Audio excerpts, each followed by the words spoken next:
tribute, Jeb. Jeb Cofer, my ace. Sometimes I call you Azabel, sometimes I call you Jeb, and sometimes I really get serious and call you John Azabel Cofer Jr. Jeb, I don't know where to start, man, but first I'll say happy birthday to you, man. And the thing, I know where I want to start. With everything with you, Jeb, is all about family. Hank, I'm sure you know that. You've been around him as long as anybody else.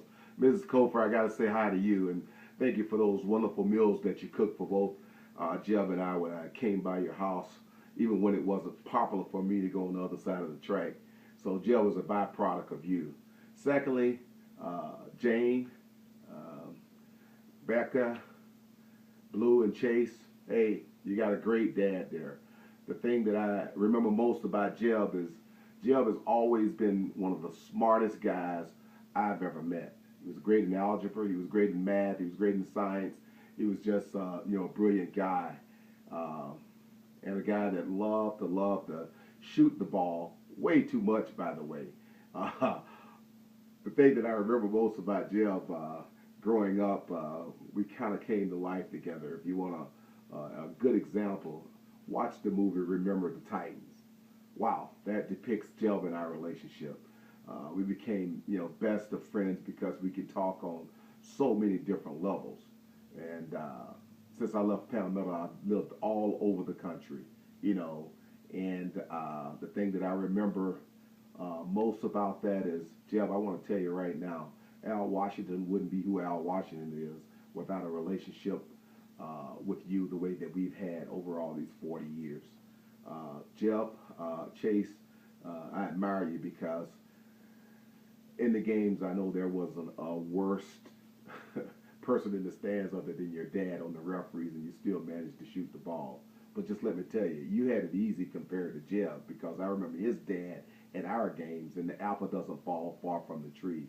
But Jeb dad, it was just a little bit smoother. There was 9 black guys and Jeb on the court, and his buddy asked him, said, "Hey, which one's your boy, John?" I'll never forget that. That was quite funny. But I also remember Jeb, man, when we were playing 2 instances, an all-white team in Zumper Hills, and we got in a skirmish, and they started spitting and throwing rocks and rebel flags and everything. And I still remember Jeb not being the white shadow. Jeb, you was the white ghost because you didn't show up at all after that stuff started. I remember that. And then the second time, Jeb, when we were playing the best team in the regional finals, uh, Gibbs High School. Then there was like 25 black guys and 1 white guy, and that was you, Jeb. You hit a couple of jumpers, but I think that was about it. Thing I didn't like about you, buddy, we played on the same side of the court, and Chase, when the ball hit your dad's hand, trust me, he was shooting it, and every time he missed, he looking at me. I still remember that look on his face. But anyway, great teammate, great friend, great brother. And once again, Jeb, I appreciate all the little things that you've always done for the little man. Whether it was farming, taking care of guys that couldn't take care of themselves and families, whether it was my mom who was aging and you know that I couldn't be there and you going by to see her. Hey man, that means a lot to me. That's why we are friends to this day and we'll be friends forever. So all I can say to you today is happy birthday, my man. May this be your best.